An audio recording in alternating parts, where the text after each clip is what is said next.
Agora a gente vai falando em compras boas e certeiras, a gente quer acertar também, não só na escolha do roteiro da nossa viagem de final de ano, mas a gente quer acertar em todos os quesitos, até aqueles burocráticos, os chatinhos que a gente tem que resolver antes de viajar e tem que ficar atento a muitos detalhes para que essa viagem não se torne um pesadelo e a gente tenha ainda por cima um prejuízo de tempo e também financeiro. A gente vai falar sobre isso com Alexandre Gomide, que é advogado e professor de Direito. Seja bem-vindo ao Revista. Tudo bem, querido? Muito obrigado. Tudo jóia também. Tem muita gente que acaba entrando numa fria em vez de entrar nas férias, né? É, exatamente. Essa festa de final de ano, essa fase, realmente desperta o interesse do pessoal viajar. E isso a gente acaba tendo muitas questões que precisam ser resolvidas, né? E alguma tensão.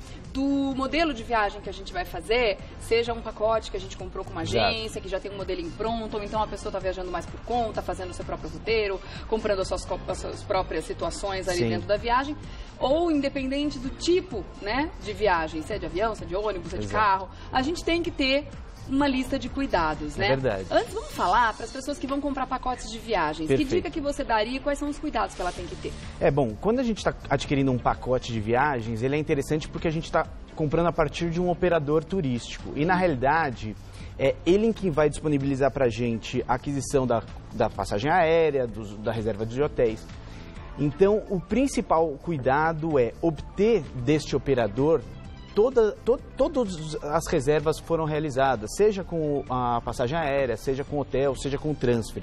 E o interessante, talvez, do pacote turístico é que você sempre pode, tendo um problema no hotel, tendo um problema com a passagem aérea, eventualmente contatar o operador para que ele possa te prestar esse auxílio. Se você individualmente está cuidando dessa questão, é um pouco mais difícil porque você precisa buscar diretamente o fornecedor. Então, talvez, no pacote turístico ele traga essa vantagem justamente pelo fato de que você sempre tem alguém para se apoiar, né? Tá, mas é interessante a gente perceber também que a gente está viajando com um grupo, olhar o tamanho desse grupo para ver se a gente quer estar com muitas pessoas também durante muitos momentos da viagem e ver em quais situações que a gente quer entrar, né? Exatamente. A gente também, além do pacote turístico, digamos, individualizado, que você pode buscar, por exemplo, com a sua família e o operador, portanto, vai fazer a aquisição da passagem aérea para sua família, reservar aquele quarto de hotel.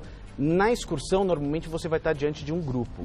E, portanto, os passeios já são pré-determinados e você precisa... Com datas e horários. Com datas e horários, né? Muito rígidos, exatamente. Então, assim, é necessário verificar o perfil. Até porque, eventualmente, a família também pode optar de fazer uma viagem sem qualquer tipo de operadora. E, portanto, ela própria vai fazer a aquisição dos seus bilhetes aéreos, ela própria vai fazer a reserva num hotel. E aí os cuidados são maiores, porque você não tem alguém que vai te apoiar. Tá. Nesse caso, contratando um pacote de viagem, o que deve constar no contrato de cuidados que a gente tem que ter? Neste pacote é sempre interessante a gente verificar, principalmente, as questões que dizem respeito à extinção deste contrato. Ou seja, se eventualmente, por alguma razão, eu não tenho a possibilidade de prosseguir naquela viagem, porque houve uma alteração, um problema familiar, eu preciso, em primeiro lugar, ter informação clara, é um dever do prestador de serviços de dar uma informação bastante clara no que diz respeito a eventual remarcação de passagem, de alteração de hotel, ou seja, essas informações elas precisam estar bem claras. Um cancelamento por parte do contratante, afinal de contas, eventualidades acontecem, claro, né? Uma situação exatamente. De problema na família, doença. É necessário a gente saber o valor que eventualmente eu vou ser ressarcido em razão, por exemplo, de um total cancelamento. Tá. Né? E aí tem diferença do que você vai receber da agência, do que você vai receber da companhia aérea, tudo isso de acordo com cada regra, né? Exatamente. A depender porque num pacote turístico a gente está diante de vários contratos. Eu tenho um contrato de hotelaria, eu tenho um contrato de prestação de serviço da operadora, eu tenho um contrato de passagem aérea com a companhia aérea. A depender do tipo por exemplo, de bilhete aéreo, se eu estou diante de um bilhete aéreo promocional, o valor do meu reembolso ele vai ser muito pequeno. Então, essas informações também precisam estar bem claras, serem prestadas de forma muito clara pelo operador para que a família possa saber exatamente aonde está pisando. Né? Tá certo. E no caso de um problema, né, de uma situação com um contrato ou de uma discrepância do que foi contratado com o que está acontecendo ali durante a viagem, se a gente chega e percebe, por exemplo, que o quarto de hotel prometeram 5 estrelas, entregaram 2, ou a gente teve problemas nos voos, a quem a gente pode recorrer para tentar resolver isso ao longo da viagem ou até mesmo depois da viagem? Bom, se a gente está fazendo uma viagem nacional, a gente sempre pode buscar o PROCON. né? Mas antes ainda de buscar o PROCON, qualquer tipo de problema que você tenha, se a viagem é uma viagem de excursão ou se é um pacote turístico, o ideal é que você procure a operadora.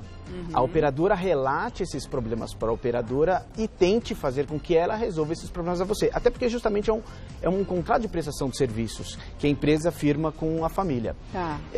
No caso, se eventualmente você viaja sozinho, você teria que tentar resolver o problema diretamente com o hotel. Não sendo isso possível, é sempre salutar buscar um auxílio do PROCON.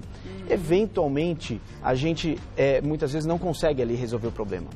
Isso acontece com bastante frequência. A gente vai ter que engolir o sapo e resolver depois quando voltar da viagem. Exatamente.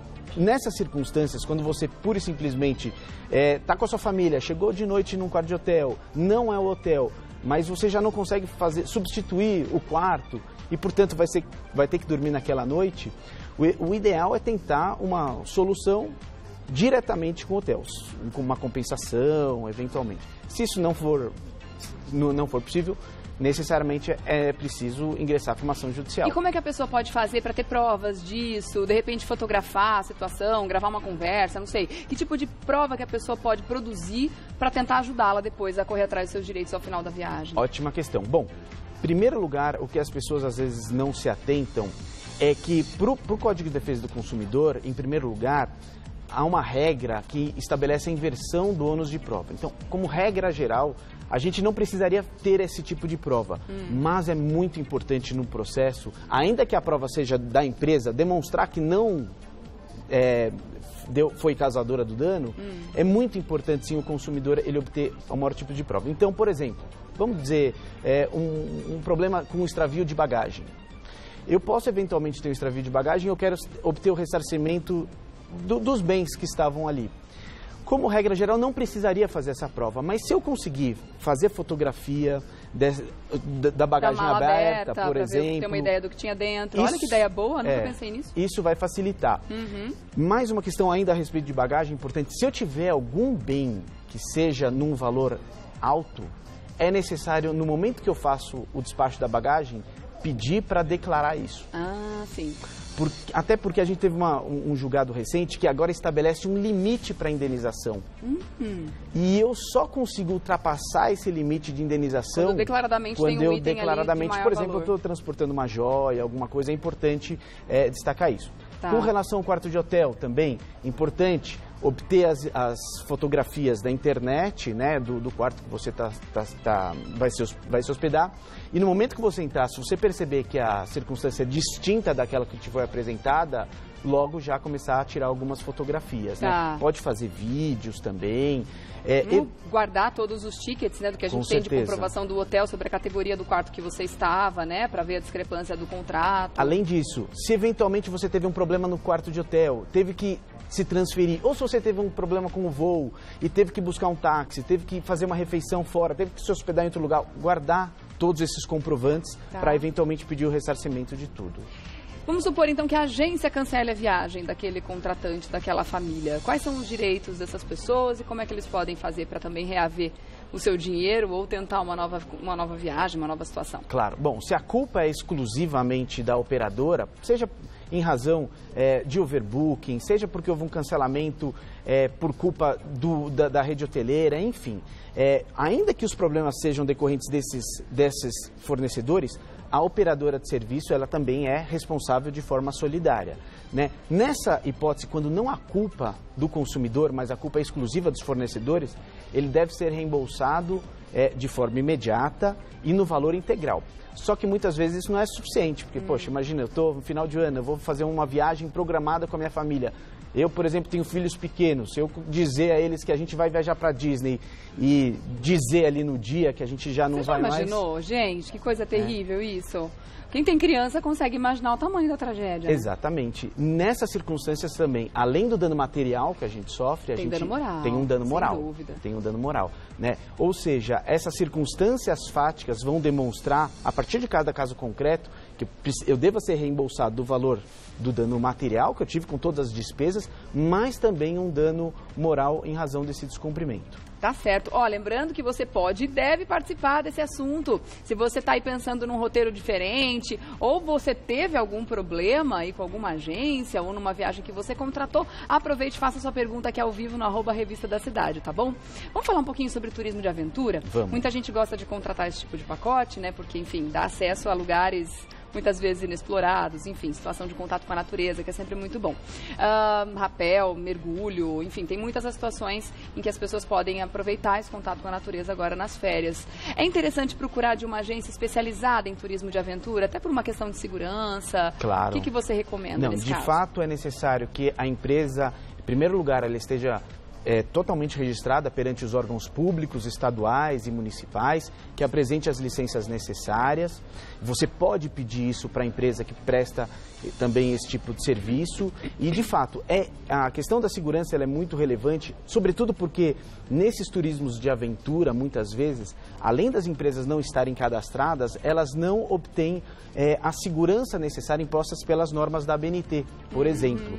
E isso é muito relevante, principalmente porque às vezes a gente está diante de uma pequena cidade do interior. Aqui em Brotas, por exemplo, no estado de São Paulo, a gente tem algumas fazendas que prestam esse tipo de serviço, mas diretamente, sem ser um fornecedor profissional. Ou seja, nessas circunstâncias, a gente precisa verificar quem é a empresa que está prestando, se ela obteve sim todos os requisitos de segurança e pedir, claro, sempre antes de qualquer tipo de contrato, que ela imprima e demonstre todas as condições.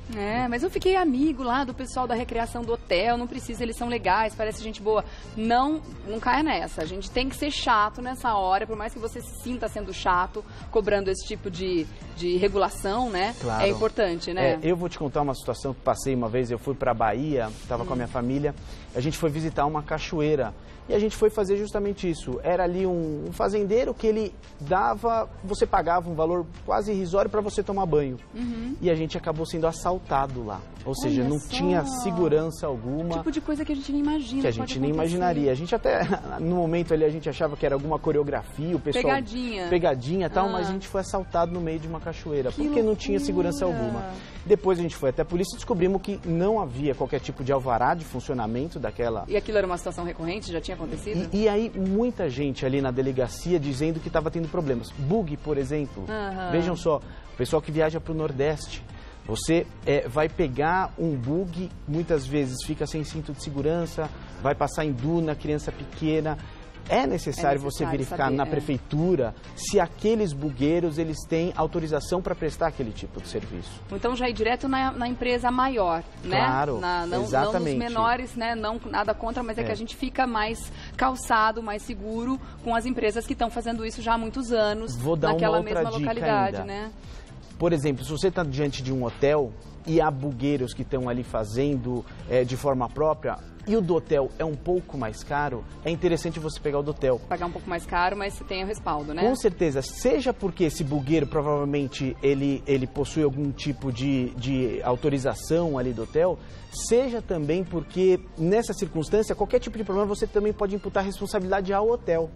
Claro. Veja, imagina como é que eu vou... Diretamente eles estão envolvidos. Com certeza. E como é que eu vou responsabilizar ali um bugueiro que eu não conheço o hotel? Muito mais fácil. A Sônia entrou com um assunto aqui que justamente eu ia falar sobre isso agora, viu, Sônia? Muito pertinente a sua colocação aqui. Por vários motivos devemos sempre procurar uma agência de viagens. Se comprar por conta, não dá para reclamar pela internet. Esses sites não dão o respaldo necessário. Cuidado, ela colocou um conselho aqui. E eu queria saber de você justamente isso. Quais são os cuidados de quem realmente decidiu comprar pela internet porque encontrou uma questão financeira muito vantajosa, ou porque está muito acostumado e entrou no e-commerce mesmo para comprar tudo para a vida e também a viagem não vai ficar de fora? Claro. Algumas questões, a gente está muito acostumado hoje em dia, antigamente aquela figura de ir até o operador de turismo, isso já dificilmente acontece. A gente realmente verifica esses pacotes turísticos e faz aquisição por lá mesmo. Bom, é interessante lembrar, em primeiro lugar, o direito de arrependimento. Se eu faço a aquisição de um pacote turístico pela internet, no prazo de 7 dias, eu posso me arrepender e devo ser reembolsado integralmente. Mesmo pra que não qualquer haja, tipo de compra na internet, qualquer tipo né? de compra pela internet, seja de um produto, seja de um serviço. Isso é interessante porque traz uma proteção, é o período de reflexão que a gente diz. Eu faço a aquisição e durante esse prazo eu vou refletir se efetivamente é isso que eu quero. Segundo lugar, é necessário e é interessante buscar informações da agência que vai prestar esse tipo de serviço. Você tem diversos sites hoje em dia que verificam a qualidade, o humor do consumidor com relação àquela empresa. Se teve algum tipo de problema, se não, você pode buscar, por exemplo, nos sites dos tribunais, fazer uma pesquisa em nome da empresa para verificar se ela tem ações, muitas ações contra ela, né? Basicamente são esses as cautelas que a gente deve ter. Eu queria dar uma dica também interessante ainda a respeito do direito de arrependimento, no caso da passagem aérea. Se a gente faz a aquisição de um bilhete aéreo fora de um pacote turístico, por exemplo, pretendo viajar... a gente compra normalmente primeiro a passagem aérea para depois escolher depois resolve o resto hotel, do passeio, né? Lá. Então, se eu eventualmente comprei a passagem aérea com mais de 7 dias de antecedência, daqui a 1 mês, 2 meses eu vou viajar, em até 24 horas eu posso ser reembolsado de forma integral. Integralmente? De todos, mesmo numa passagem promocional. Então, é muito relevante que o direito de arrependimento, embora ele seja de 7 dias, para aquisição de passagem aérea e para ter o reembolso integral, em 24 horas eu sou reembolsado de forma integral. Então essa é uma dica muito importante também. Logo no momento que você adquiriu, refletiu melhor ou teve uma mudança de planos, fazem até o cancelamento até 24 horas, vai ser reembolsado de todo o valor. Para quem está comprando pela internet, confesso que como eu nunca fiz isso, comprar viagem pela internet, então é importante... De repente, sei lá, se calçar de alguns cuidados. Comprei um pacote na cidade X, no hotel Y, com passeio tal e tal. Perfeito. É importante, já que eu não estou tendo contato com alguém, com uma pessoa, eu acho isso muito... Eu fico com medo, na verdade, de não ter esse contato quando eu estou comprando alguma coisa, né, do vivo, do estar ali comprando. A gente pode, por exemplo, como cautela... ligar naquele hotel para ver se a reserva está ok, ligar naquele passeio que a gente vai fazer para ver se aquilo realmente confere, se a minha reserva já está feita ali, confirmar o voo na empresa e não ficar só com a informação, porque pode acontecer, sei lá, contratar uma pousada, sei lá onde, chega lá, minha reserva não está feita. Sim, a principal função do fornecedor de serviço é sempre que o consumidor precisar de obter a informação necessária. Então, nesse caso, a partir do momento que você faz o fechamento, ou até mesmo antes de fazer o fechamento, você pode ligar eventualmente para aquela pousada, para aquele hotel, e indagar, olha, eu estou fazendo aqui uma aquisição com a empresa tal, gostaria de saber se de fato vocês estão oferecendo esse pacote turístico. E ao final, depois de você fazer a aquisição da compra, você vai receber toda a confirmação. Nessa confirmação você também vai receber o telefone, o endereço, e aí sim você também pode fazer a ligação para confirmar se está tudo certo, se o quarto que você contratou é aquele mesmo que vai ser disponibilizado, se as áreas comuns ali do hotel são de fato aquelas... Não é excesso de zelo fazer isso? Não me parece. Eu acho que é razoável, sobretudo quando é um período que a gente está com a nossa família, as crianças, a família espera muito desse momento. Eu acho que o mínimo de zelo é relevante para a gente ter. Vamos falar em atraso de voo para a gente finalizar, porque a gente fala sobre isso já há anos, né? Essa questão dos direitos do consumidor, do passageiro, quando o voo atrasa, mas as regras mudam eventualmente, então é importante a gente sempre relembrar. No caso de atraso, principalmente, acho que foi esse final de semana, teve algum problema sério, foi em Cumbica, né? Segunda-feira. Eu peguei. Ai, jura, tadinho. E tem um efeito cascata por vários dias, né? Os voos sendo atrasados aí, as pessoas ficaram vendidas ali, né? Porque muitas vezes sem informação da empresa, não tem aonde ficar. O que a pessoa tem que fazer, como ela pode correr atrás dos seus direitos para não tentar minimizar o perrengue nessa situação? Claro. Bom, em primeiro lugar, o que eu tenho notado, eu viajo muito, Regiane, dando aula, enfim, eu passo muito tempo fora, vivo em aeroportos. Então, eu vejo, em primeiro lugar, a completa ausência que a gente tem de obter informações. A gente sempre fica buscando informação lá no telão, voo cancelado, atrasado, mas é muito difícil a gente obter informação prestada por algum funcionário para nos dar algum tipo de esclarecimento. Bom, vamos imaginar que a gente está no aeroporto e a gente vê lá a informação de que vai haver um atraso. O que a ANAC determina? Se esse atraso for um atraso de até 1 hora, o que tem que ser disponibilizado hoje seria a companhia aérea precisaria lhe permitir ter acesso à comunicação com seus familiares. Internet, hoje isso, telefone. Exatamente. Hoje isso perdeu um pouco sua razão, porque todo mundo tem um celular. Acho que até aeroporto já deve ter Wi-Fi grátis. Com certeza, né? A maioria dos aeroportos tem Wi-Fi grátis. Bom, se o atraso for superior a 4 horas, aí sim, a empresa tem a necessidade de realocar eventualmente para algum voo doméstico, num voo de outra companhia aérea para minimizar o prejuízo. Se isso não for possível, ela tem que dar hospedagem também para quem está voando. E mais do que isso, além de hospedagem, você também, na hora, se o atraso for superior a 4 horas, você tem que receber ali no balcão um voucher para você ter alimentação.